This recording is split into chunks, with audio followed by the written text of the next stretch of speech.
Buenas tardes. Les damos la bienvenida al webinar Actualización de cumplimiento ante entidades gubernamentales al 31 de enero, organizado por EY Centroamérica, Panamá y República Dominicana. Agradecemos nos hagan llegar sus preguntas por medio de la herramienta del Q&A ubicada en el panel de control en la parte de abajo de sus pantallas. Las mismas serán contestadas por nuestros expertos al finalizar la sesión. Debido a que la situación actual nos obliga a estar cada persona en nuestro hogar, les pedimos disculpas de antemano por cualquier tema de comunicación o conexión que podamos tener. El día de hoy nos acompaña José Olivas, quien será su moderador, gerente de impuestos. José Olivas es un profesional con más de 20 años de experiencia.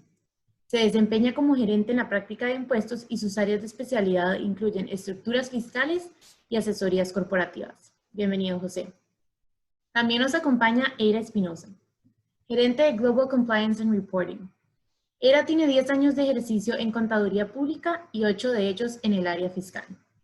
Tiene experiencia en revisión y elaboración de declaraciones, auditorías de cumplimiento fiscal y apoya en procesos de due diligence para transacciones y adquisiciones.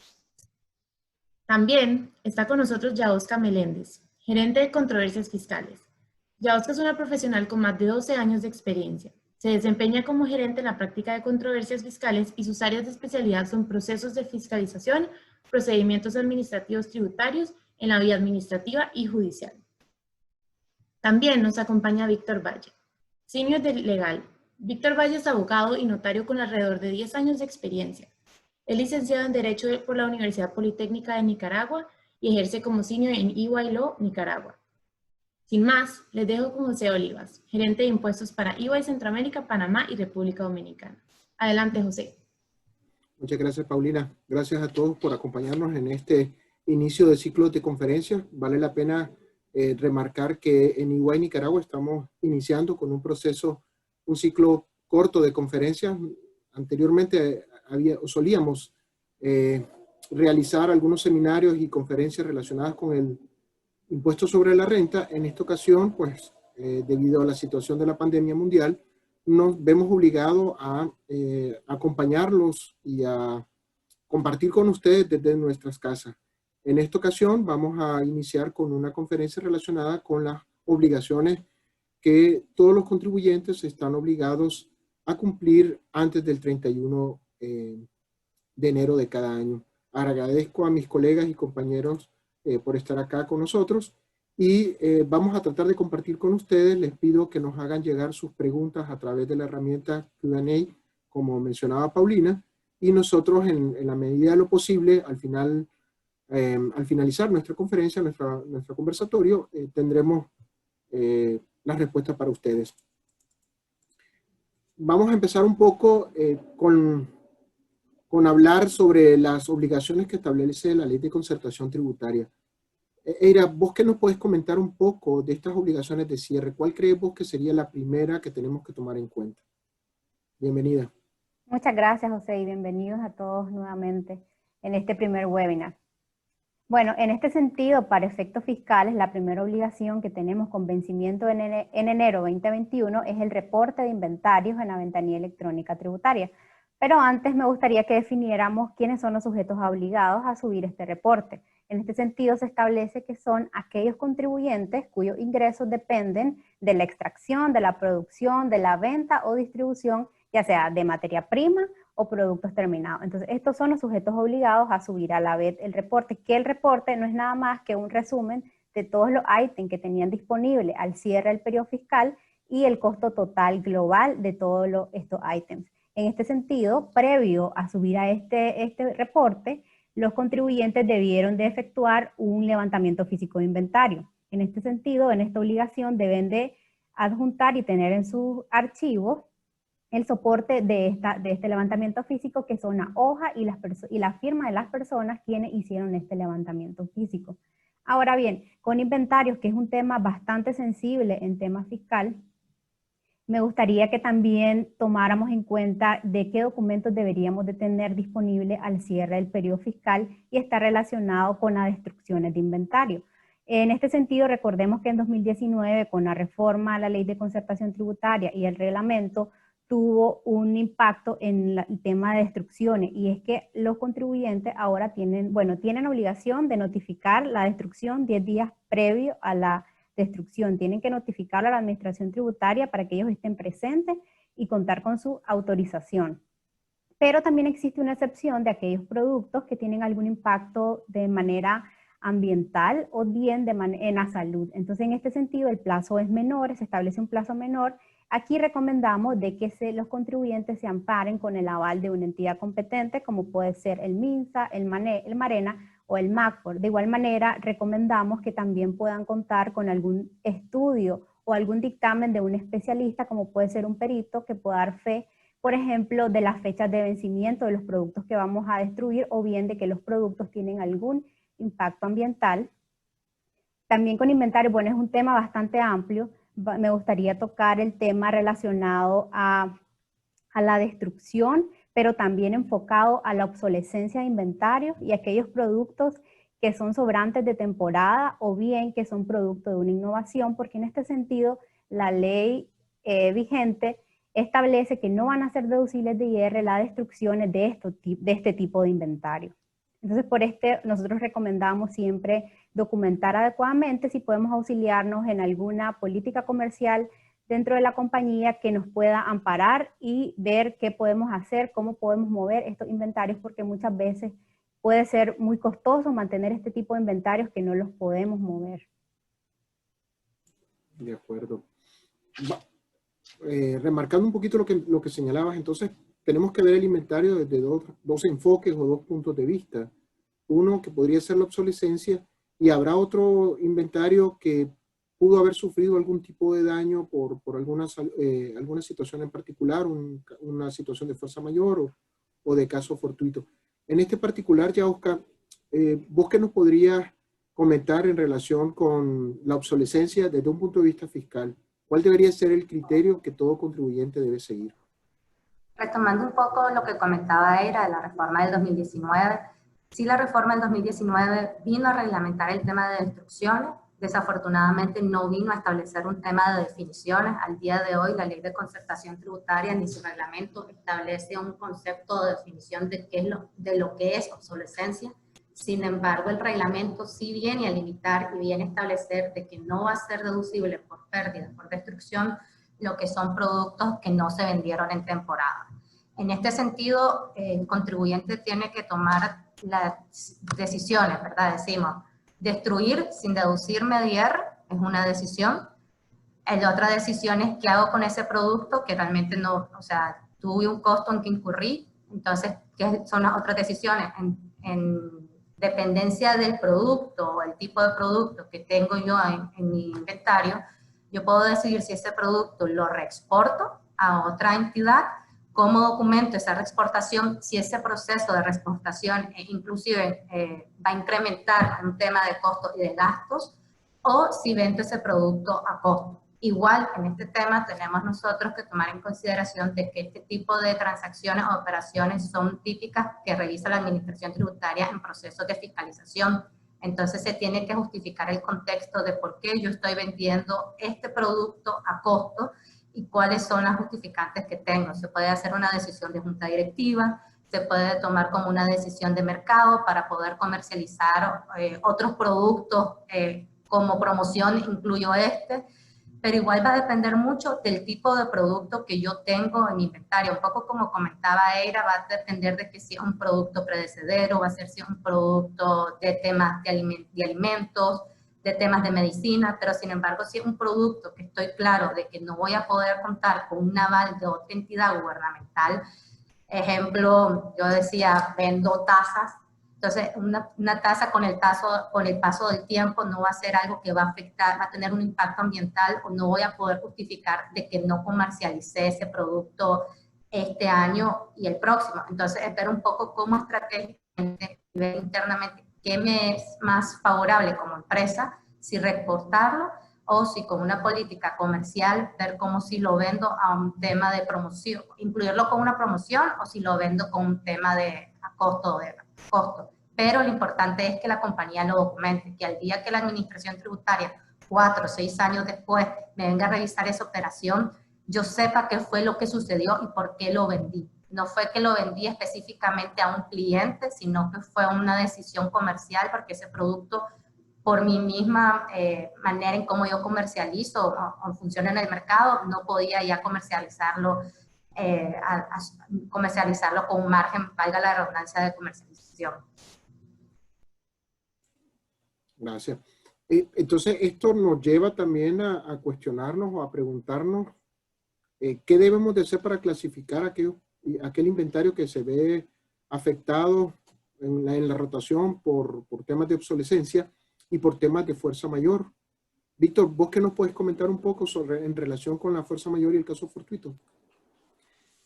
Gracias, José. Bienvenidos a todos. Con respecto al caso fortuito y fuerza mayor, primeramente quisiera hacer una distinción de lo que establece la ley en este momento. En Nicaragua, el caso fortuito y fuerza mayor es parte de una de los elementos esenciales de la imposibilidad de cumplimiento de obligaciones y se encuentra regulado en las disposiciones del Código Civil de Nicaragua. Según esto y la doctrina, también existe la imposibilidad de cumplimiento de obligaciones originada y sobrevenida. La originada es la que impide el nacimiento de la obligación como tal. La sobrevenida extingue la obligación si se produce sin culpa del deudor. En este caso estamos hablando de caso fortuito o fuerza mayor como tal. Podría ser que la obligación se extinga también con culpa del deudor, que desde el punto de vista civil, el deudor en este caso, sería responsable por los daños y perjuicios. Ahora bien, ¿qué es caso fortuito o fuerza mayor? Bueno, el caso fortuito es un suceso que impide el cumplimiento de las obligaciones y que no era previsible usando una diligencia normal. Entiéndose diligencia como el cuidado normal que las personas tienen en los trámites o en la administración de algún bien o negocio. Pero de haberse podido evitar, se habría evitado. Es decir, que si no se hubiera hecho la diligencia normal, digamos, que si hubiera sabido que iba a suceder una situación que le hubiera impedido el cumplimiento de la obligación, entonces habría hecho esa diligencia de forma extraordinaria y podría haber evitado el suceso. En la legislación nicaragüense no se es claro sobre qué es caso fortuito y fuerza mayor, lo toca por encimita del Código Civil de la República.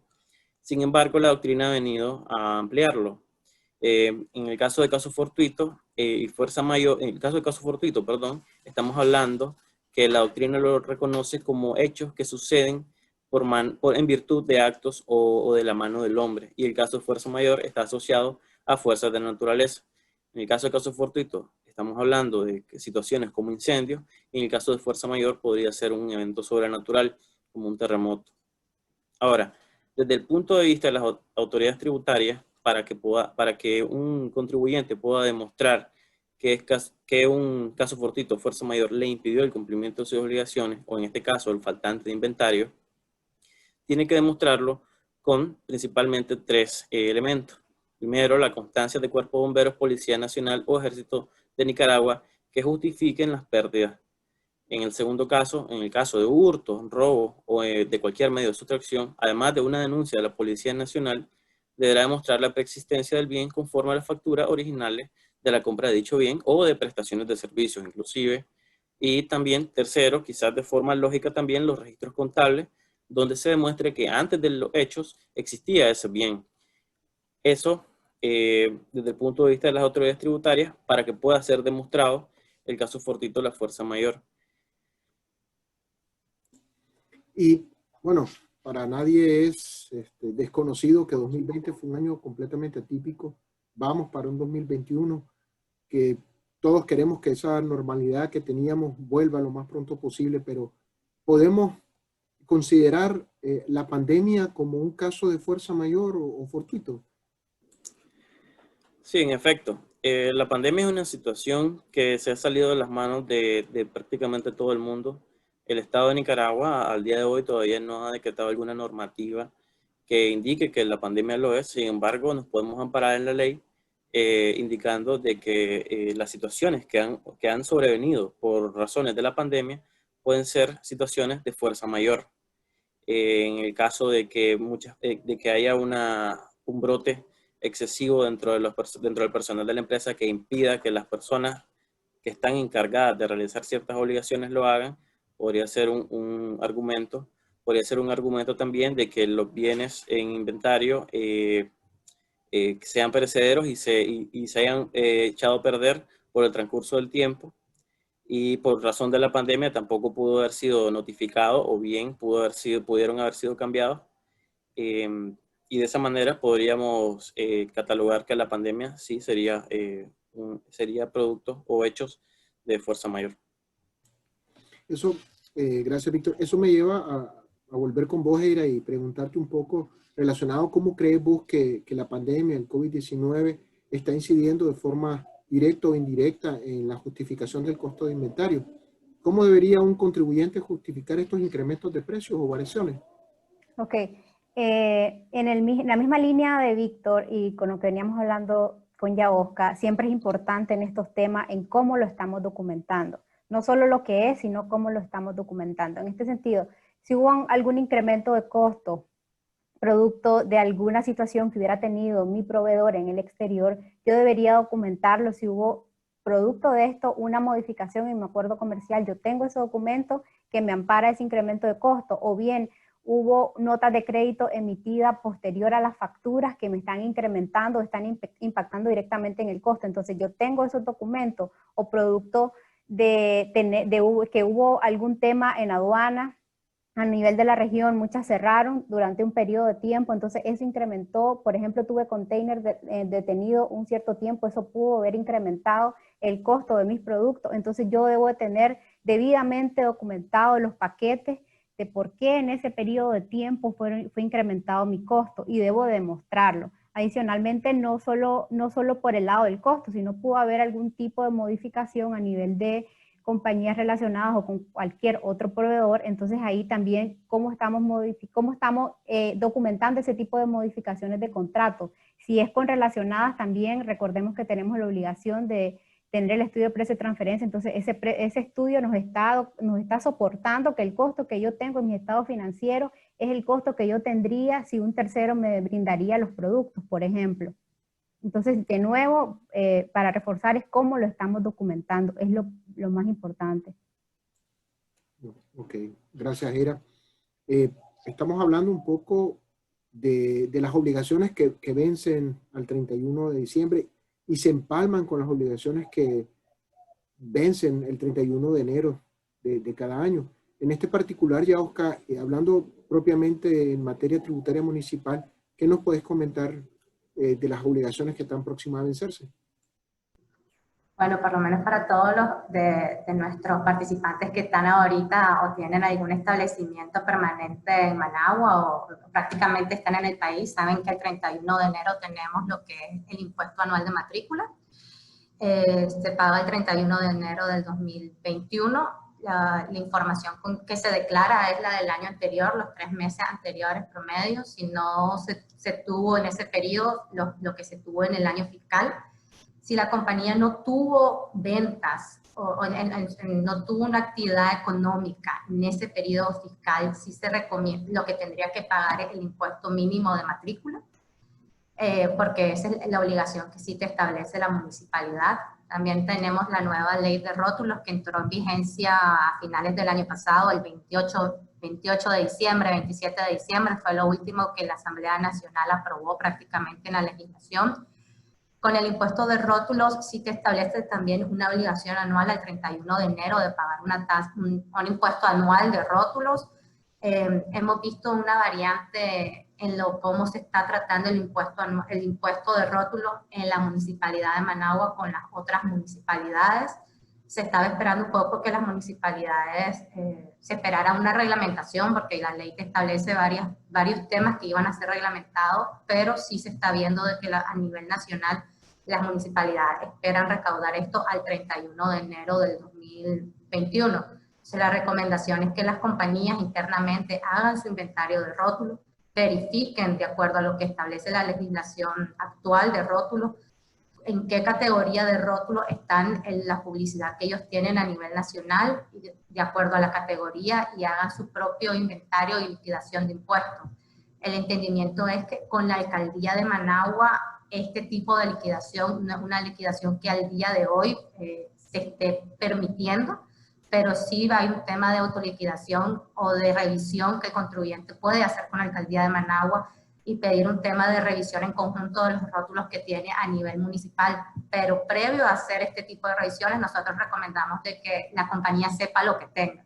Es decir, cuando vaya a hacer una inspección en temas de rótulos, ellos ya tengan definidos los rótulos que tienen a nivel nacional o a nivel de la Municipalidad de Managua y la categoría o dimensiones que tienen, el tipo de propaganda que tienen, porque ahí hace más fácil el tema de inspección con el funcionario público. Ya prácticamente uno va dirigiendo el tipo de rótulos que tienen y en el caso de que haya una diferencia de criterio de la categoría, en ese momento se puede ver, a diferencia de que vas a hacer o vas descubriendo con el funcionario público cómo está tu publicidad a nivel municipal.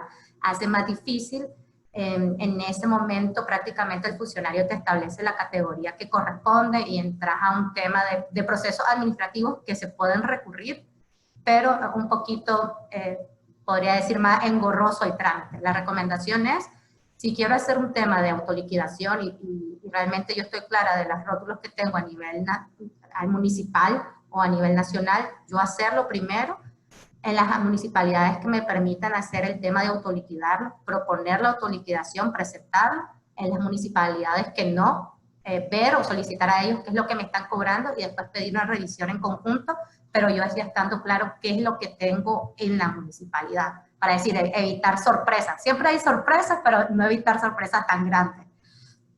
También en el caso de la Municipalidad de Managua tenemos el impuesto de rodamiento y también tenemos el tema de impuesto de bienes inmuebles. Creo que en el tema de las municipalidades es importante que las compañías sepan qué es lo que tienen y lo que no tienen. O sea, qué es lo que ya le dieron de baja y documentar lo que dieron de baja en el periodo que van a liquidar. En el tema de impuesto de bienes inmuebles es importante, por lo menos para las compañías que ya tuvieron un tema de revalorización. Nosotros más o menos por la experiencia que hemos tenido del año 2020 y del 2019, sí hemos visto que el tema de municipalidades han hecho realmente un tema de revalorización masiva. Esto significaría de que para las empresas que ya fueron revalorizadas sus propiedades en el 2019 y 2020 no tendrían por qué ser revalorizadas en el 2021, excepto de que la propiedad tenga algún tema de construcción o de edificación que obviamente va a necesitar un trámite de permiso de construcción y un tema de intercambio de información con la municipalidad y vas a ver de que, ok, está viendo ahí las preguntas, hay un tema que se va a ver a nivel, ¿cómo decir? Si la municipalidad se da cuenta que va a haber un cambio o modificación del inmueble. Entonces, en ese caso, sí la municipalidad tiene la facultad de revalorizar el inmueble. En los otros casos, la ley de impuesto de bienes inmuebles le establece a la municipalidad prácticamente, no una limitante, pero sí establece un tema de que las revalorizaciones va a ser cada 2 años.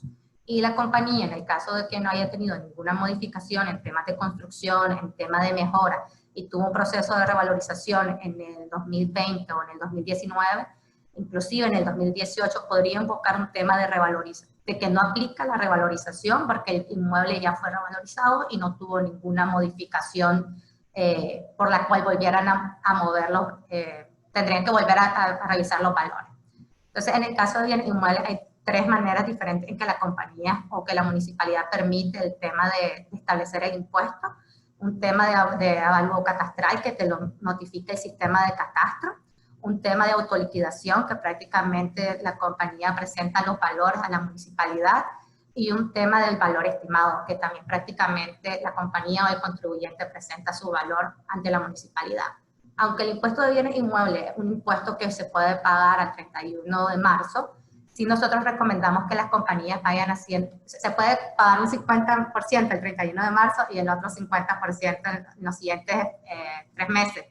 Obviamente, si la compañía quiere un tema de descuento, se recomendaría que pague en los primeros 3 meses. Y la recomendación siempre sería de que vayan pidiendo si es un tema de notificación de avalúos catastrales, vayan pidiendo sus avalúos para que ya vayan determinando cuánto es el monto. Porque si lo que hemos visto con las municipalidades en tema del impuesto de bienes inmuebles es, tenés algo o retomás lo que pagaste el año anterior, no tuviste ninguna modificación, haces tu pago, y después te notifican posteriormente en marzo otro avalúo incrementando o variando los valores. Entonces la recomendación sería al 31 de marzo o aprovechar ahorita en este mes, en enero que diga, enero, febrero, e ir generando cuánto es lo que voy a pagar yo del impuesto de bienes inmuebles.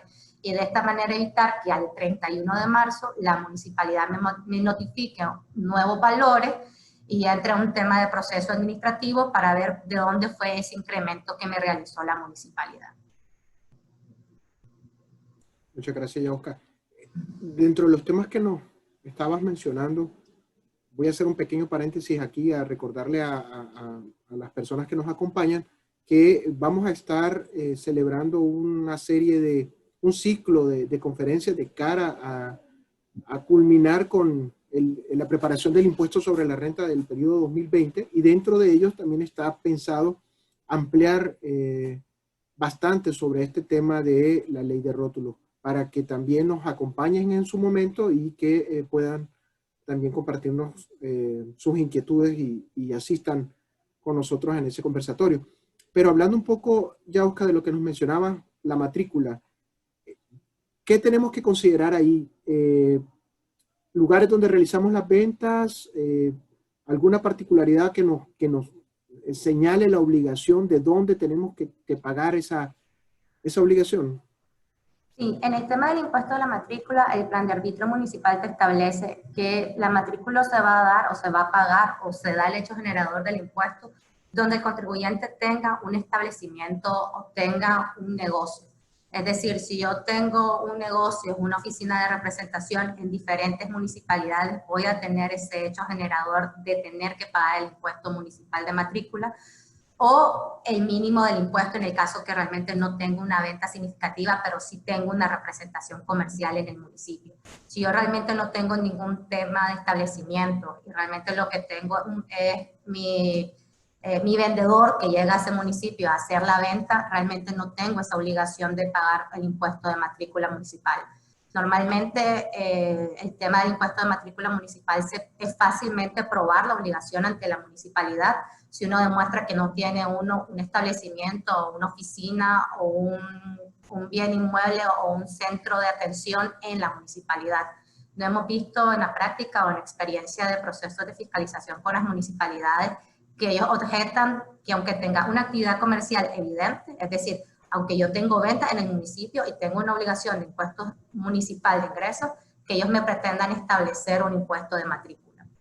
Y en el caso, porque siempre hay la excepción del caso, de que te pretendan establecer un impuesto de matrícula, es fácilmente demostrable, simplemente se le indica y se le demuestra de que no tiene ninguna oficina ni ningún establecimiento y que el único lugar o domicilio o donde hace negocio es en la municipalidad tal, y se le muestra el impuesto que paga en esa municipalidad. Perfecto, perfecto. Eira, volviendo con vos un poco, todas estas obligaciones que nos menciona Yauska, principalmente tal vez el IBI con relación a la deducibilidad y algunos aspectos que debamos de tomar en cuenta para el cierre fiscal de 2020, ¿qué nos puedes comentar al respecto? Ok, para ambos casos, tanto el IBI como el impuesto anual de matrícula constituyen un gasto deducible de IR. Pero con el IBI recomendamos que se haga un análisis interno, porque si bien es cierto, tenemos el derecho a la deducibilidad, también tenemos que ver si la propiedad, el terreno, el bien sobre el cual estoy pagando el IBI, si esos son un generador de renta o bien me ayudan a mantener la renta gravable. Porque si estamos ante un terreno, por ejemplo, un terreno baldío, ese impuesto que pagué constituye un gasto no deducible y todos los gastos relacionados para limpieza o mantenimiento. Entonces, recomendamos hacer un análisis previo sobre cada una de las propiedades sobre las que estamos haciendo el pago de este impuesto. De acuerdo, de acuerdo. Y en estas obligaciones, Víctor, ¿vos qué nos podés comentar en relación con... hace algunos meses compartíamos con muchos de nuestros clientes y amigos que asistieron a la conferencia sobre la reforma a la ley de registro público. Comentábamos un poco sobre las obligaciones de trazabilidad de las transferencias de propiedad de las acciones o del beneficiario final. ¿Cómo han incidido o cómo ha incidido de forma directa esta reforma en las obligaciones municipales? ¿Me puedes comentar algo al respecto? Sí, bueno, como comentamos en su momento, La ley número 1035 es la que vino a reformar la Ley General de Registros Públicos y el Código de Comercio, que básicamente lo que hace es crear el registro de beneficiarios finales en Nicaragua, algo que es novedoso, que no existía en nuestro país, pero que ya en otras jurisdicciones se había implementado, como es el caso de Costa Rica. A partir de entonces, eso fue a finales de agosto, a partir de entonces, la Corte Suprema de Justicia, a través de la Dirección Nacional de Registro, en virtud de la misma ley 1035, empezaron a emitir normativas que fueron ampliando un poco la ley hasta llegar a la normativa específica, que era básicamente el reglamento de la ley, en donde se dice cómo opera el registro de beneficiario final. Antes de todo, ¿qué quiere decir beneficiario final para efectos de lo que estamos hablando? Beneficiario final dice la GAFI, o Grupo de Acción Financiera Internacional, que es la persona natural que posee finalmente a una persona natural o un cliente, dicen ellos, en cuyo nombre se realiza una transacción. También, en general, es la persona que ejerce el control efectivo sobre una persona jurídica u otra estructura similar. En el caso de Nicaragua, estas estructuras similares a las que se refiere la definición es solo las sociedades mercantiles en virtud de la ley 1035 que les mencionaba. ¿Qué dice la ley? La ley menciona que para definir al beneficiario final se entiende que es o la persona o personas naturales en cuyo nombre se realiza una operación, o la persona o personas naturales que en último término tienen propiedad o controlan a un cliente, incluyendo las personas o personas naturales que ejercen la propiedad o control a través de la cadena de titularidad u otros medios de control distintos del control directo. Para designar quién es el beneficiario final, la misma ley establece, la normativa específica establece que será aquella persona que posea un porcentaje igual o mayor al 25% del capital social de una sociedad mercantil, y se identificará también a través de una persona natural que tenga los poderes reales, es decir, que quien maneje una sociedad mercantil, en el caso de Nicaragua, de esta manera identificando quién es el beneficiario final. También otra cosa muy importante que hay que mencionar con respecto a esto es cuáles son los documentos que deben inscribirse con la información de beneficiario final. La ley 1035 establece los que están mencionados en la diapositiva: las escrituras de constitución, las transformaciones, disoluciones, los cambios de estructura accionarias, de participación o de propiedad, del control de las sociedades mercantiles, todas las sociedades anónimas que forman parte de otra sociedad mercantil nacional y o extranjera, los estatutos de las sociedades anónimas extranjeras y las resoluciones judiciales sobre las modificaciones del capital social. Aquí un paréntesis: cabe recordar que en el caso de la sociedad anónima, las reformas o cambios al pacto social se hacen a través además del trámite corporativo que tiene a nivel interno una entidad mercantil, tiene que pasar un proceso de aprobación ante el juzgado correspondiente, en el juzgado según la territorialidad que esté. El juzgado, lógicamente, tiene que ser el civil o mercantil por virtud de ley. ¿Qué más puedo decirles sobre este? El registro de beneficiario final, como es algo tan novedoso, al día de hoy no está aplicado al 100%, en el sentido de que no existe una plataforma hasta el momento en la cual se tengan que hacer las inscripciones de beneficiario final. Sin embargo, como les mencioné al inicio, la Corte Suprema de Justicia ha venido emitiendo ciertas normativas que básicamente lo que buscan es que el registro mercantil y el registro de beneficiario final, una vez que entren en operaciones, tengan la misma información. Y en ese interín se emitió una normativa en octubre que decía de que todas las sociedades mercantiles deben actualizar su información básica en el plazo que empieza a operar el registro de beneficiario final. Ese plazo todavía no está definido. Al principio se había dicho que iba a ser cuando se emitiera la normativa específica. Sin embargo, la misma normativa específica dice de que el registro de beneficiario final no empieza a operar inmediatamente, sino que será una vez que tengan la plataforma y que hayan habido una serie de capacitaciones en general a la población para que se empiece a ocupar de la misma manera, o al menos eso es lo que se ve entre líneas, de la misma manera que trabaja el registro de garantías mobiliarias.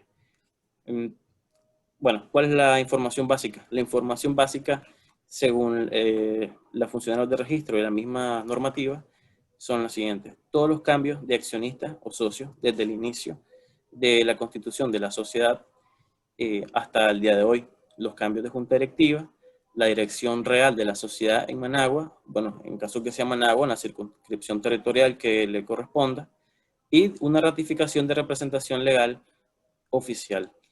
Esto se hace desde la vía corporativa, se tienen que adjuntar documentos en el registro público mercantil.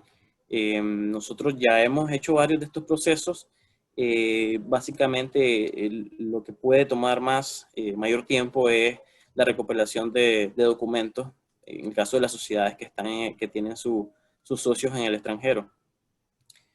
Sobre este punto, además, quiero aclarar que al día de hoy la actualización de información básica solo comprende la inscripción de los accionistas, la actualización de información básica, comprende la inscripción de todos los accionistas, desde el inicio hasta el día de hoy, pero en el caso de registro de beneficiario final, a diferencia de mencionar todos los accionistas, solo se va a inscribir lo que es el beneficiario final como tal. Además, quisiera agregar, ya para ir concluyendo con el tema, la municipalidad y la Dirección General de Ingresos hemos tenido conocimiento en casos en que en un inicio pidieron establecer algún tipo de certificado registral para que las sociedades mercantiles pudieran demostrar quiénes eran sus accionistas. Esto se podía hacer a través de un certificado de negativa de sociedad, se podía hacer un certificado de historial de sociedad o un certificado relacionado de sociedad.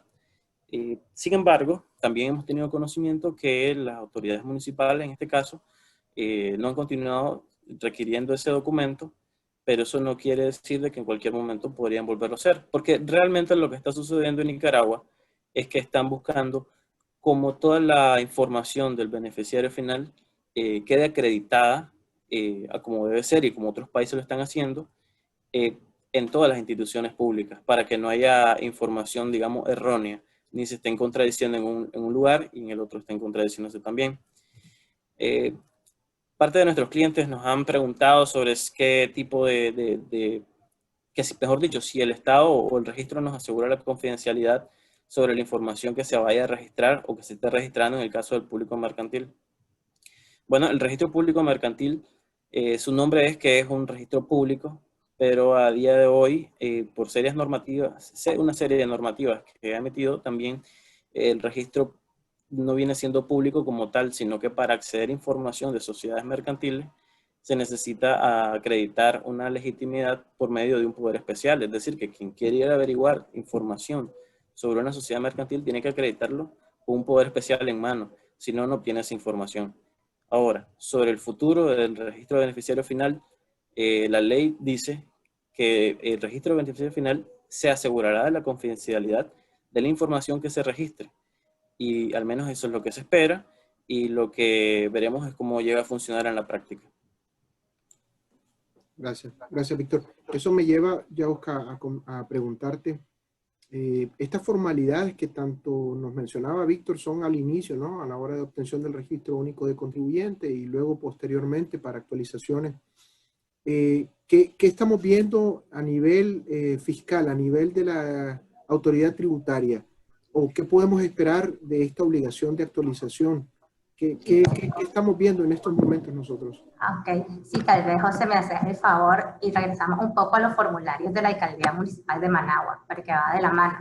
Retomando tal vez un poco el tema de las obligaciones municipales, en el caso específico, porque solo se ha visto con la Alcaldía Municipal de Managua, está requiriendo requisitos adicionales para tramitar la solicitud o el pago del impuesto de matrícula.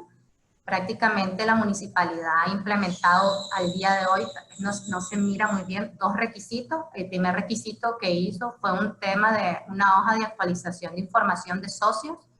Al inicio, este requisito se solicitó o se detectó que se empezó a solicitar a los contribuyentes en la segunda semana de enero. Lo que sí hemos visto con la Municipalidad de Managua, que a medida que va pasando o se va acercando el plazo de vencimiento, va modificando un poco los requisitos que le está pidiendo al contribuyente. Ahí, Eira, vos que estás de la mano o el día a día, si cualquier actualización o cualquier cosa, vos no dudes en entrar a la conversación. Pero el entendimiento o lo que se identificó es de que en la primera o segunda semana de enero la Municipalidad de Managua hizo o empezó a solicitar este formulario que se llama hoja de actualización, Como se puede ver, y creo que es muy importante ver los términos que se utilizan en los beneficiarios, porque realmente lo que te está pidiendo el socio no está pidiendo un tema de beneficiario final.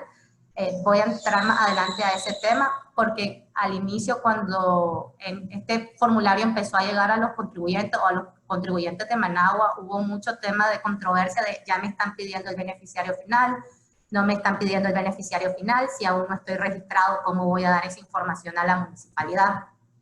Con la información que está, igual inclusive en su momento se tuvo conocimiento de que la municipalidad estaba requiriendo una certificación del registro público mercantil que acreditara la información que se estaba declarando en el formulario. Esto viene un poco de la mano con lo que comentaba Víctor, de que en teoría, no en teoría, a nivel nacional o al 31 de diciembre del 2020 sí se esperaría de que la mayoría de las personas jurídicas que están en el registro público mercantil ya estén de la mano o estén al día con sus actualizaciones, dado de que la circular en que manda a los usuarios que tienen obligación de actualizar se circuló en agosto-septiembre. Entonces sí hay un tiempo prudencial en que en teoría tendrían que cumplir con su obligación.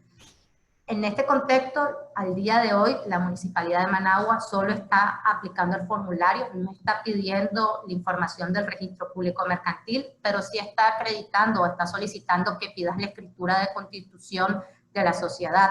Es decir, te está pidiendo completar el formulario y completame la escritura de constitución. Obviamente si se espera a un futuro cuando haya una revisión o no estemos, como dicen, en contratiempo, porque ahorita lo importante es liquidar y pagar el impuesto, ver obviamente que justifiques porque la persona que está en tu escritura de constitución no coincide con la información que vos estás declarando y que justifiques esa información.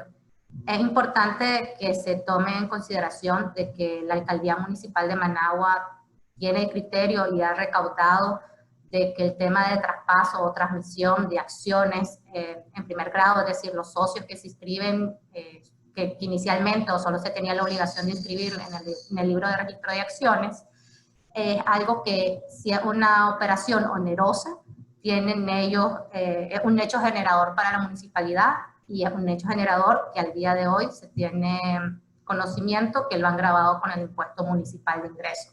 Entonces sí es importante que la compañía revise cómo ha hecho su reorganización interna, cómo ha documentado este tema de traspaso de acciones y un poco que mire internamente qué es lo que ha hecho de previo en temas de reorganizaciones, que se entiende que realmente no ha habido un tema de venta real de la operación o transacción y que obviamente se puede ver en el mercado a nivel nacional, sino que es un tema de reorganización de la compañía y que es normal prácticamente de la actividad económica de una compañía cuando opera en el país. Normalmente algunas compañías tienen como socio al representante legal y a veces el representante legal rota o simplemente tiene una mejor oportunidad de trabajo o lo mueven a otro punto, entonces hay un cambio de socio.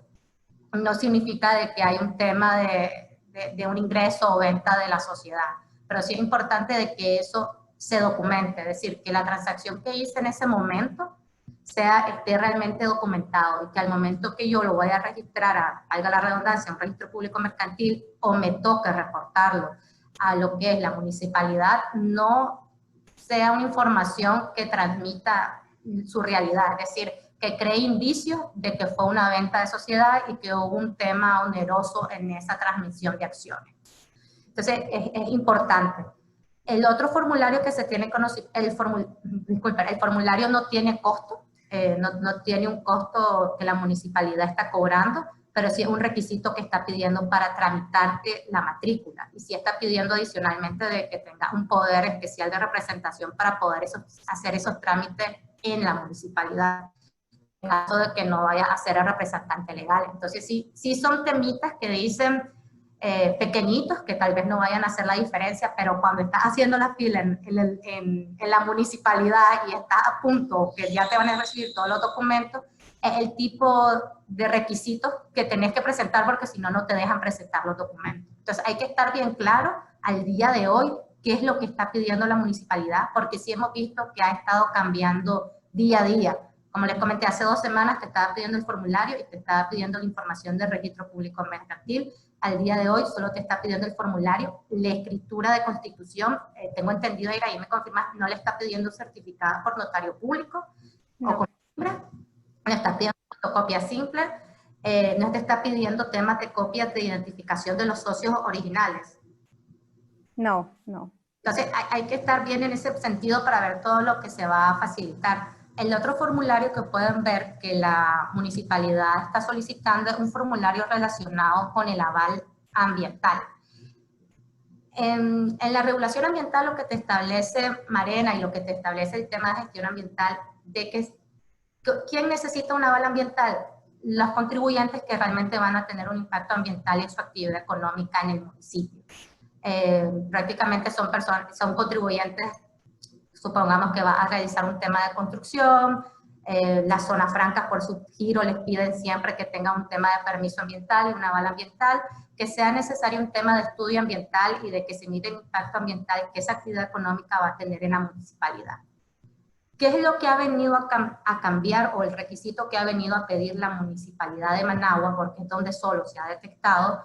Es de que te está pidiendo un aval ambiental a todos los contribuyentes de manera general, independientemente del giro o la actividad económica que la compañía tenga. Es decir, inclusive nosotros, igual que somos una empresa de servicios profesionales, que estamos en un centro corporativo y que realmente la actividad económica que realizamos no tiene un impacto ambiental, inclusive por donde estamos nosotros operando, nos han requerido cumplir con este requisito. Es algo que al día, desafortunadamente, tal vez después del seminario podemos compartir el formulario.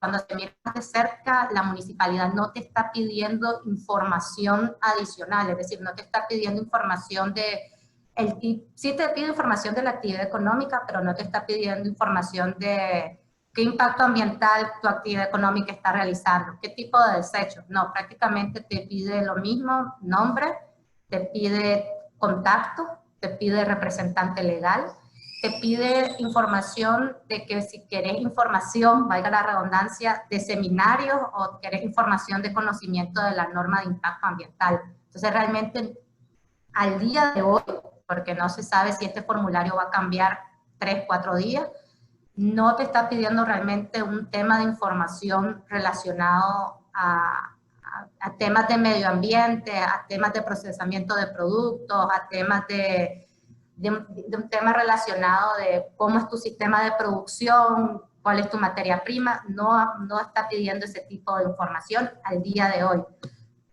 Sin embargo, sí hay que ver un poco los impuestos que las municipalidades han tributado en los últimos 2 años, porque el 2020 y 2019 ha habido un tema activo de las municipalidades. Las municipalidades ya tributaron el impuesto municipal de ingresos, ya tributaron el impuesto de matrícula, y el año pasado tributaron el tema de inmuebles con un proceso masivo de revalorización. Sí se podría decir, pues sin ser un tema de que la municipalidad va a ver un tema de ver qué otros tributos tiene que no ha venido que no haga la redundancia, que no ha venido a fiscalizar. Y dentro de este tema puede entrar el tema del impacto ambiental, el tema de los avales ambientales y el tema de qué otras operaciones o transacciones al criterio de la municipalidad me tuviste que haber reportado y no me reportaste y me podría crear un tema de impuestos. O sea, entonces sí, hay que cumplir con la obligación al día de hoy, pero sí se tiene la información que le estamos dando a la entidad gubernamental que sea acorde a la realidad de mi actividad económica. A veces uno, como dicen, peca porque lo haces rápido y realmente no te das cuenta de lo que realmente le estás informando a la entidad gubernamental y tal vez lo que le estás informando no es acorde a la realidad de la operación en ese momento. Y después, una vez que la entidad gubernamental tiene esa información y hace sus indicios, es difícil revertir o desvanecer esos indicios iniciales. No es imposible, pero sí es más difícil. Entonces, la recomendación es que desde el momento que uno suministra la información, aclararle ciertos datos, pues cierto, por ejemplo, en el caso, si después me pide una información adicional de por qué los socios que están actuales no fueron los de la escritura de constitución, si hacer un tema de explicación de si es un tema de reestructuración o reorganización, igual en el tema de aval ambiental, ¿por qué no tener un aval ambiental de periodos anteriores? aclararlo de que no es una obligación municipal que yo tengo por mi giro económico o por la actividad económica que yo tenía en la municipalidad. Entonces, sí quería que viéramos este tema porque sí viene un poco de la mano con el contexto de Víctor, porque sí se ha visto, inclusive con este tema de los beneficiarios final, específicamente esa definición de beneficiario final, porque sí quiero que socio y beneficiario final son dos definiciones diferentes. Sí lo hemos visto que lo ha solicitado la administración tributaria, algunas administraciones de renta, cuando entró la reforma de la ley de registro público mercantil de beneficiario final, sí tenemos conocimiento de que tuvo un acercamiento específico a contribuyentes pidiendo la información del beneficiario final. Lo hacía por correo o lo hacía por teléfono. La posición al día de hoy no es algo que se tiene, es decir, sí se tiene la obligación, pero todavía yo no te puedo dar el documento que vos me requerís, que tendría que ser el documento registrado en el registro público mercantil en la dirección que se creó para este tema. Y para el tema de la administración tributaria, sí la recomendación es hacerme la notificación por escrito. Realmente el tema del beneficiario final es una información muy delicada. Sí entendemos que hay un tema de obligación para el tema de solicitud de verbales que se tiene que dar la administración tributaria, pero esta información es muy delicada y muy sensible para todos los contribuyentes y operadores económicos en el país. Entonces, este tipo de información, si vos me la haces por teléfono, si vos me la haces por correo, yo como contribuyente te tengo que decir, por mi política interna y por lo sensible que es esta información, yo necesito retirar formalmente, porque realmente uno nunca sabe, no es tener mala fe, pues, pero quién está al otro lado del teléfono. Y lo correcto es que esta información te la requieran, pues, y aclarar que el día de hoy no es que no esté en cumplimiento, sino que no está operando. Entonces sí es importante tener ese dato. Otro dato importante es lo que te está pidiendo, recordar un poco que con la reforma del 2019 hubo una reforma del Código Tributario. Dentro de la reforma del Código Tributario se reformaron las obligaciones de los contribuyentes y te pide específicamente que al menos cada 2 años haya una actualización de información del contribuyente en el sistema de la administración tributaria. Al día de hoy se tiene que ver un poco porque porque no te está pidiendo un tema de beneficiario final, te está pidiendo al día de hoy un tema de socio, de junta directiva, un tema de dirección, un tema de oficinas que tengas, pero sí te está pidiendo que al menos cada 2 años vos cumplas con esa obligación. En ese contexto, otro dato importante es el representante legal que tengas, aunque el Código de Comercio no te establece una limitante de cuántos representantes legales tenés que tener, no te establece, solo debes de tener uno.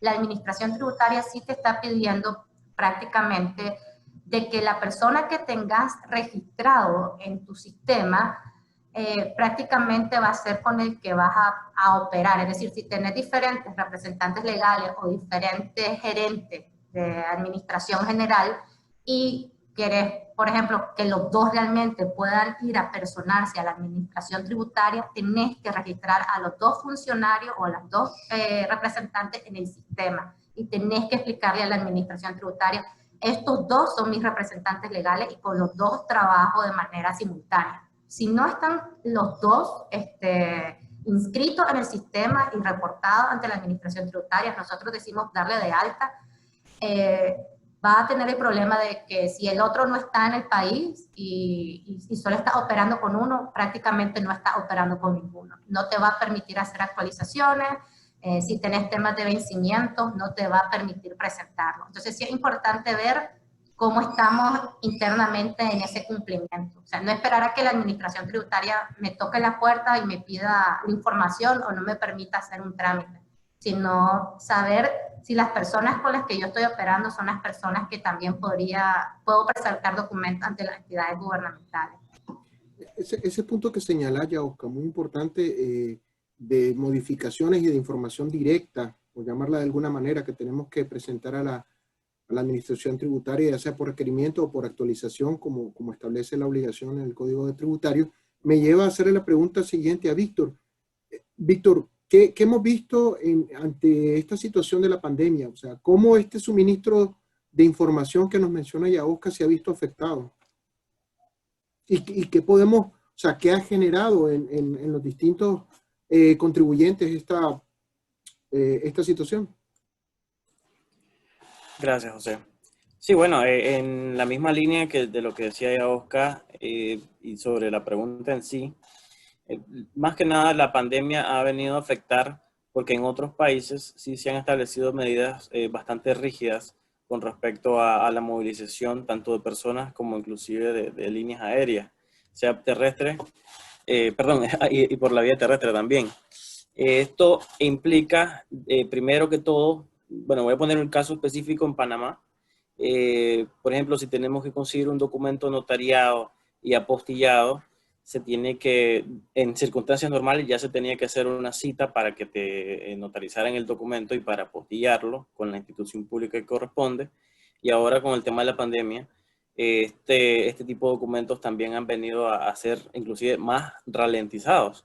Es decir, que si antes te tomaba conseguir un documento unas 3 o 4 semanas, ahora puede ser que fácilmente te toque las 6 semanas. Eso por dar un ejemplo. Y eso viene a afectar de forma directa tanto a todas las obligaciones que hemos mencionado, tanto a nivel registral como incluso con la autoridad tributaria. Y a nivel migratorio, ¿qué hemos visto? ¿Existe algo que nos esté afectando directamente? Tanto Bueno, a para la nivel organización como para cualquier situación relacionada con la representación legal. Gracias. Sí, bueno, en el caso de las representaciones legales, en Nicaragua, la administración tributaria admite que el representante legal sea un nacional o un extranjero con residencia legal vigente. La categoría de la residencia no importa si es temporal o es permanente, pero que sea vigente y principalmente que se encuentre en Nicaragua para estar haciendo las gestiones que tiene que hacer. Personalmente nos ha tocado casos en los cuales los representantes legales que son extranjeros se encuentran fuera del país y al estar fuera del país se ha vencido el plazo de su residencia durante su estadía en el extranjero y a la hora de reingresar pues tendrían que iniciar de nuevo todos los trámites de residencia y desgraciadamente la Dirección General de Migración no ha establecido un mecanismo que pueda facilitar la residencia, ya sea vía la renovación de residencia, perdón, ya sea vía online o inclusive tener alguna consideración con el extranjero que se encontraba fuera del país a la hora de renovar su residencia.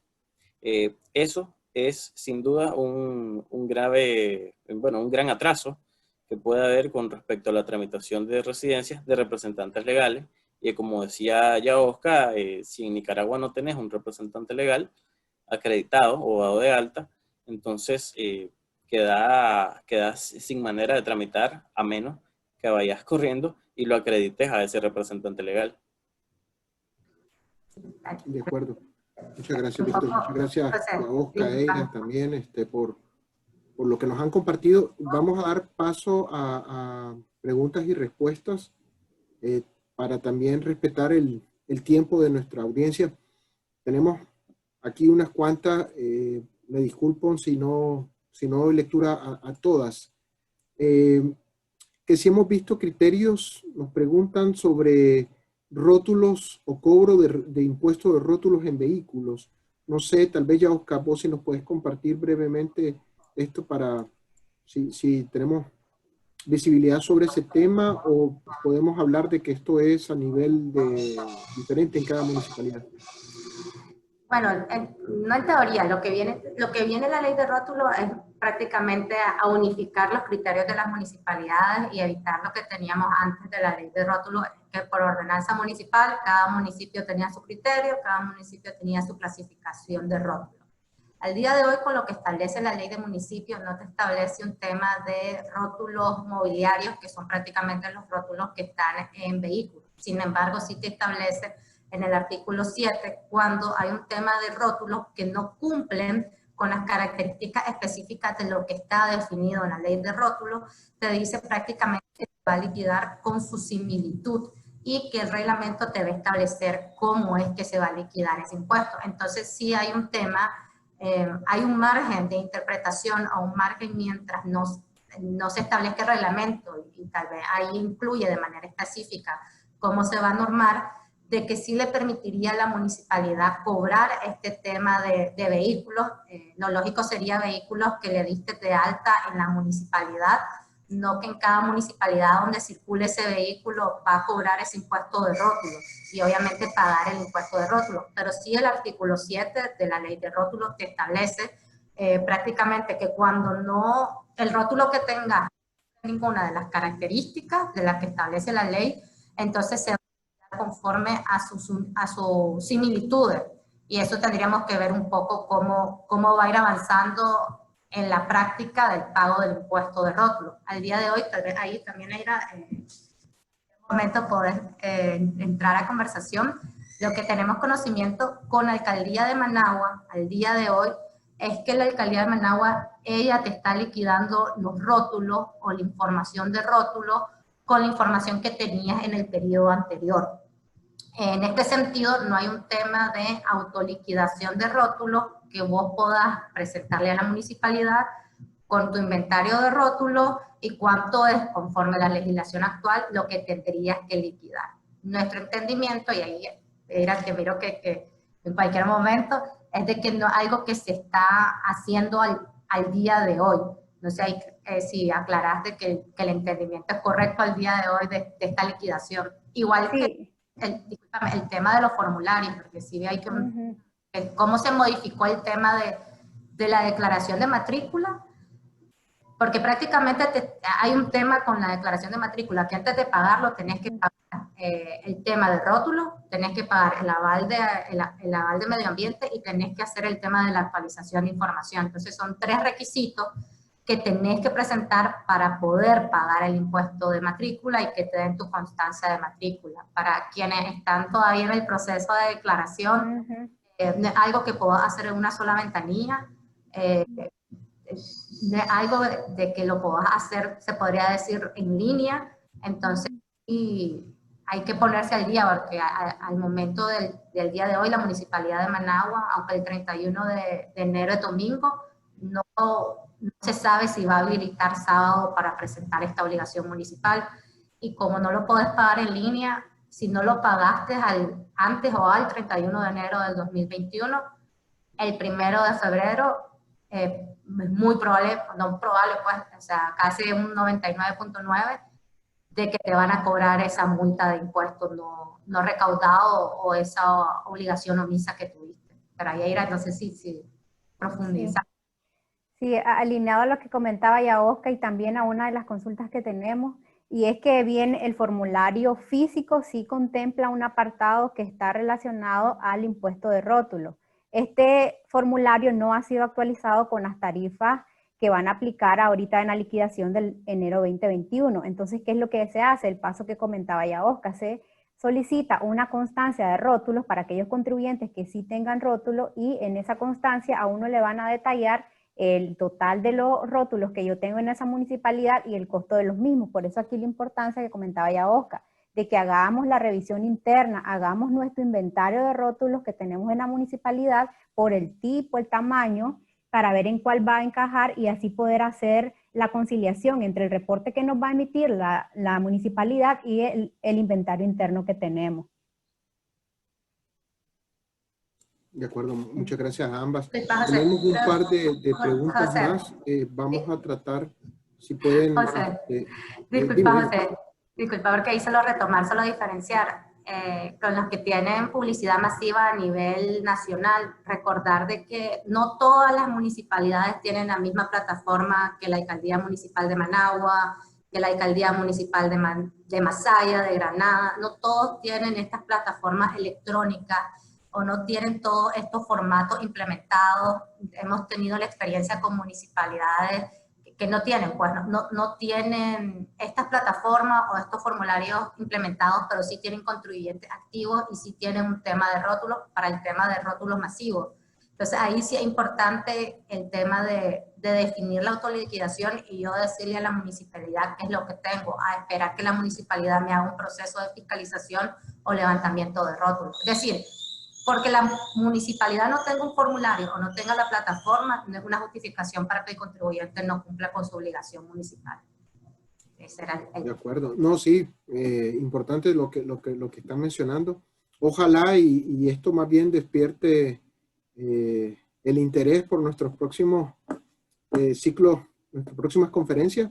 Precisamente vamos a estar abordando, como le habíamos mencionado a todos, más ampliamente el tema de la ley de rótulos. Por tiempo, me disculpo, no podemos abordar todas las preguntas que tenemos acá. Si nos comparten su correo electrónico, con gusto podemos enviarles una respuesta de forma directa, ¿verdad? Por respeto a todos y en agradecimiento a la puntualidad y a la asistencia, nos vemos obligados a limitarnos en el tiempo. No sin antes tal vez pedirle a cada uno de mis compañeros, de mis colegas, si quieren dar algunas palabras de cierre para resumir alguna de las ideas que hemos tratado de compartir con cada uno de nuestros asistentes. Eira, tal vez empezamos por vos y luego ya Oscar y cerramos con Víctor. Ok, bueno, antes agradecerles a todos por su participación y los esperamos nuevamente en la serie de webinars que vamos a tener en el futuro, y también que nos quedemos con el tema de que siempre tratemos de documentar las transacciones de las compañías, porque puede ser que en el momento en que se está dando la transacción no surja ningún requisito por parte de la autoridad, pero posterior puede que nos requieran y la persona encargada ya no esté. Entonces es importante que documentemos correctamente. Es importante con el tema ahora municipal que hagamos inventario al interno con el tema de rótulos, que es un tema sensible. Y bueno, siempre tratar de documentar correctamente, porque es la base para temas fiscales, porque muchos ajustes surgen por no tener debidamente documentado, aunque se tenga el derecho. Gracias, Eira. ¿Ya Oscar? Nada, que cumplamos nuestras obligaciones ante todas las entidades gubernamentales, como comentaba Víctor y como comentaban todos en un momento de nuestro equipo. Tiene que haber congruencia, lo que yo reporto ante la administración tributaria, lo que yo reporto ante la entidad ante la municipalidad, lo que yo reporto ante el registro público mercantil. Si existe un tema de cruce de información, si existe un tema cuando la DGI te llega a visitar, que estudia tu perfil de contribuyente, y también la municipalidad. Si hay un tema de confidencialidad que establece la ley de registro, pero también establece con la reforma una facultad de que si lo requiere una entidad gubernamental información, que esa información se le va a dar a la entidad gubernamental.